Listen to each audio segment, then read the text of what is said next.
All right, guys, we are going to go live for a little bit here. This is a quick video. I'm doing a little bit of these micro videos right now for content, just for PPG. Shout out to Pro Play Games, and of course, some of my other sponsors, Team Foe and Genuine Collectibles. Love you guys. And if you're on Whatnot, I also love you. This video is just about sideboarding. We have a new format coming up for Best of One. I just left the gym and I was thinking about it. So I was like, hey, let's just do some cool stuff here. So apologies for the outfit. I like to look a little bit better for these, but hey. So we're going to notice a new trend now. So you still have your 50 card deck, but we also have to have a 15 card deck for Best of One. This is unlike anything we've ever done before. It's very similar if you've ever done Fab. Fab does this already, and I imagine this might be the future of all games because pre-sideboard prevents like gotcha decks. We can have built-in strategies. If you guys know, in all card games, there is 3 basic strategies. There is control, there is aggro, and then there's mid-range. Mid-range is always the sweet spot in card games because mid-range always has the highest value actions. Aggro is always aggressive, and because it's aggressive, it tries to finish games before your opponent can outvalue you. Control being the optimal part where you do both of those things in reverse. You don't attack a lot, you generate advantage from long-term effects. And when we go to sideboard, these cards are always relevant. So in Best of One, you had to have answers for all of them. So for example, we used to run Fu for control. We used to need negates for Reboot Gohan. We used to have these crazy deck lists. Not anymore. So I'm going to show you a few of my lists that I like. Let's see if I have to go to Portal. I'm a little bit new to, I've been trying to play around this. So here, for example, here's my Nationals deck. We're going to go with this one. I still like this deck. Still think it's a great deck for it. Obviously, it wasn't good enough to top 16, but you can't do it all the time. I'm going to go ahead and copy it, and then I'm going to view it. So in this deck, you guys can see my sideboard. So hopefully it'll show and generate sideboard right here. All right, cool. So these are some cards that I had ran in my sideboard that are also generic. So what's really cool about this is we're going to get to use this data of what was best of 3 and also make it for every single color.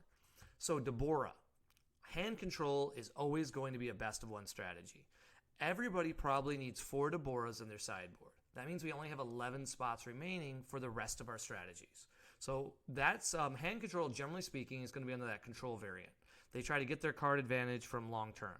Cell Surge is gone, but we still have Raditz, and a few other decks are popping up. I don't want to ruin the spice of a few lists I got sent, but hand control is not dead. In my list, I like to run Haru Haru. That takes another 4 spots away, but I think Haru Haru is amazing in Best of One because now we have effectively a untap 4 mana, and we can play something for 1 in every single one of my decks. So if I run aggressive decks, if I run control decks, or anything else, I can use an ape, so on and so forth, anything that costs 1, and then jam this card down and have a critical. So I can also just take my time, very powerful card, and then sometimes you don't have the option of charging a untapped land on 4. So you can charge an untapped land and play it. You'll also notice on my sideboard I had aggression. So I imagine 4 of my spots are going to go directly into, or at least 2 or 3, I'm not sure. We're running out of spots. This is hard. No, to just Overwhelm, that's more aggressive. So in this strategy, we had Fu. Well, we know Fu's gone. We can't run Fu anymore. They finally banned him because apparently a 6-drop who just wins the game was stupid. So this deck list would now have Fighting Against Fate main to replace that. I'd probably have 2 copies of Mass Saiyan, well, 1 more and 1 more Fighting Against Fate in here as well. These would be for the control matchups that are when I'm trying to go control against aggro. So like against Gogeta, Overwhelm is so much better against Gogeta because I have to combo the cards from my hand. So I'm always filling up my combo area. And I'm doing it on defense. So very important cards. What's unfortunate is super combos. We're not at the point yet where Bandai will let us switch out super combos, but this is what I'm hoping will happen, is that we could have 4 Zamasus and then, have Zeno super combos here, and then like draw 2 super combos here. And then you could switch out your super combos, but you'd have to show your opponent which 4 you're playing with. Man, that would be amazing for the game. I would love it. But we're not there yet. So a few other things to consider. I'm going to switch lists again to some of the other decks I'm considering. So this is my old King Vegeta deck. Obviously, this deck is dead, but it still shows you the shell for aggro. So aggro hasn't really changed. You know, we run Nappas, you know, here are the cards. So this deck was a really unique one that Matthew Coombs came up. So you don't have to run King Vegetas with this list. You could run anyone you wanted, and you could actually run Red Brawly. So this deck worked with Red Brawly. The whole strategy of this deck is very valuable because we could get rid of Sin for Pan, and we could run it all. All this list did was basically just swap into the 3-drop, wherever it is. It should be around here somewhere. There should be a 3-drop. Where are you? Nope. Okay, it's not this list. I lied. So it should go from the Brawly Young Invader into the 3-drop. It must be under the actual Brawly. We'll take a look. Because I want to show you how aggro has to do it. This is a King Vegeta. Brawly goes fast. Maybe that is my other one. So we'll show you that one because that's a great example of it. This is the Brawly list, not as fast, but still pretty quick. So this is the same concept. So this was a deck where we focused on having a bunch of 1-drops that took a life. So you'll see here we have Intensifying Trunks. We have Bardock just to have a body. That's how many 1-drops we wanted to have. We have Kaba, and then now we have the new edition, the new Trunks that came out of Saiyan Saga, or Saiyan Showdown. This guy is amazing because he has double strike. So we effectively have 2 Kabas now. And then, of course, Critical's amazing.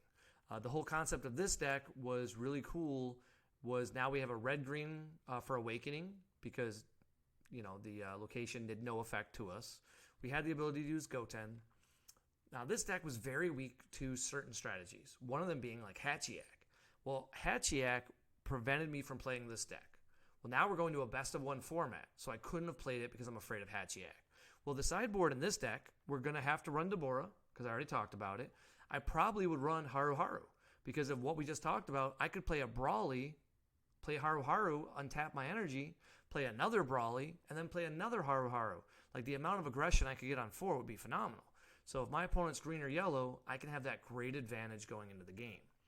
But you can see we're very weak to Hachiyak strategies, control strategies. So some of my lists here are going to have Piccolo. If you guys are familiar with the Piccolo I'm talking about, it is the Unison. He says that he draws a card when you play it, and every time my opponent activates a counter, they KO a battle card of 15 and K or less. I can run that, and so I can have a built-in strategy to beat Hachiyak. I can also run other cards that are more expensive. For example, Dark Banisher Fu, who's an 8-drop. I can throw that in if I'm worried about Hachiyak, because this list just crushes Soul Striker. That's what we thought about playing for Nationals. I eventually ran away from this list because I wanted to run Soul Striker, but my Soul Striker list had a lot of trouble with it. And then some cards, for example, like After Image, we can lean into After Image. So if we want to run all the negates in general, I'm going to show you guys a build. If we look up card filters here, we look up extras, and specifically the 2 cost. These should be in all of your sideboards. So when I type in, I'm guessing I need to type in text, let's see, probably negate. Yeah, there they are. So Chilled Army Reinforcements. If you're blue, you probably need to have 4 in your sideboard to bring in main board if you're not already running it, even if you don't like the idea of running them. Obviously, Frieza's Army Reinforcements, yellow's already playing, but if your list wasn't playing it, you can throw them in your sideboard in best of 1 and have a little bit of extra advantage. Homicidal Clones, and of course, red gets Testing the Opposition. I believe black also gets one, this one right here. So they just got it from the new set, Support of the Dark Empire. So now every color should have it. That's an automatic 4. Well, if you start to do the math, there's not actually that many options available. You got to have anti-hand control, so you either have to run some apes or Deborah. You also need to run some amount of these negates because aggro is going to exist. And then you need tech. So your tech is now probably illustrated like 3 or 4 cards. There was a time when I worried about tech, it would always be specifically a certain 1-drop. And you can guess who it is. It's everyone's favorite card. It's I think, is the name? Let me just check. Let's see. Is it who they gave it to? Let's see. We'll just type in 1-drop. Red. But this was the one that prevented my opponent from untapping. Because there was a time when Dimension Magic was unbelievable. Do you guys remember how powerful it was that we had to play TN? Like, Dimension Magic was broken. Well, now we have counterplays and we have tricks around it. But There was a time where I was afraid that my opponent would untap during their turn. Not so much a fear anymore. I'm not afraid of Dimension Magic. I'm more afraid of those testing the oppositions. But if you wanted to, I could see running some of these cards if you're afraid of it. I can't figure out which one it is. I apologize. But it's going to be the anti-untap. So if I look up untap, that's probably the best way to find it. Is untap. Let's see if it says. Nope. Oh, can't find it. All right, that's okay. It is a battle card. It is a 1-drop that I'm thinking of. But every color has them. I know blue is going to be Sugesh, so I could type in Sugesh, right? Oop, apparently Sugesh. Nope, Sugesh. Am I typing Sugesh wrong? Video just went to crap. No. Sugesh. Don't know how to type. Oh, it'd be under his name. What am I doing? So it'd be under Su. There we go. Weird. SU, where are you at? I know it's a 1-drop battle card. Man. All right, but you know which ones I'm talking about. I apologize. Every color has one. They have barrier. And when your opponent attempts to untap, they're pretty great because you basically just win the game. So these were staples. I don't think we need these, but if you're running aggro, you're going to need to side in like 1 or 2 of these against blue. Oh, here it is. So this is Borgos. It's Borgos, not Sugesh. Borgos, when your opponent switches one of the energies to active using a counter skill, place up to 1 of their life and 1 of their energy in the drop. So this card now gets to be in your sideboard. So when I was running aggro, I always had to have this main, and it sucked because if they weren't one of these strategies, I just was paying 1 mana to draw a card. So now I can have it in my sideboard, and this is what I'm more worried about. If you guys don't know, generally speaking, best of 1, you do want to play usually 1 of 2 types of deck. And that is a deck like this, which is Soul Striker, because Soul Striker has a very, very high late game, but also can kill your opponent on 3 with Kefla. So if you're going second, you can jam a Kefla and just win out of nowhere. You guys saw me do it against the guy who won the event, being Dylan. I just jammed it on 3 and just crushed him. And that's just because she's a giant body, she's got double strike, and he went first. It also has the best SCR in the game. And then with these sideboard tricks, we can really choose which version of a deck we want to be.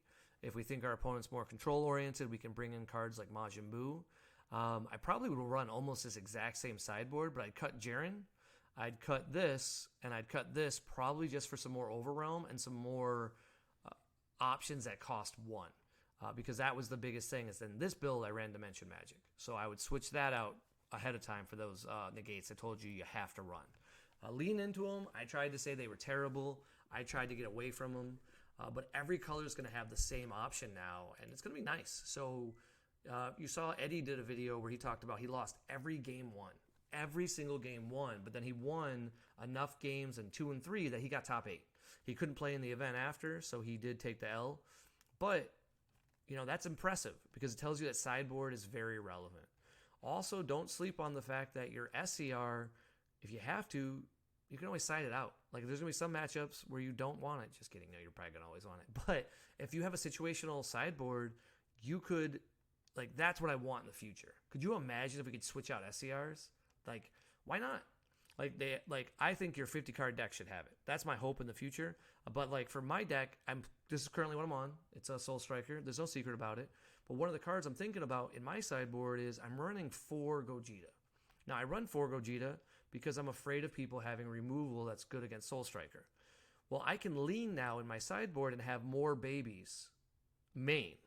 And then if I think my opponent also is going to side in anti-cards against me, sure, bring in a baby, get rid of baby, and bring in these Gogetas. But I don't have to have both. So I can lower my amount to have more Buu's main. And that's really the benefit about this new format. I really hope Bandai keeps the format, and this is how we do best of 1. If you guys remember Gohan format, it was terrible. Just triple strike, you lose the game. Well, now, like I said, you're going to run 4 negates. If anybody has some turbo deck that you're not expecting, you have a built-in negate, and you're going to have a blocker after. So you're going to stop 2 attacks with 1 life.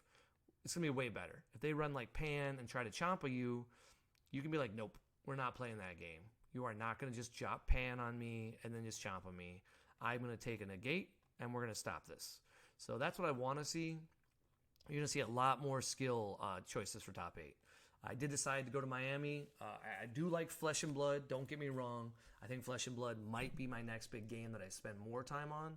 It's just I don't have the time to learn a new game in like a week. So if I can go to Texas, just have some fun, hang out. I know there's not crazy prizes for Miami Fest and for Texas Fest, but they're good enough to go to. So I'll check it out. Flights are pretty cheap if you guys book now, and I'll see you guys there. Later, guys.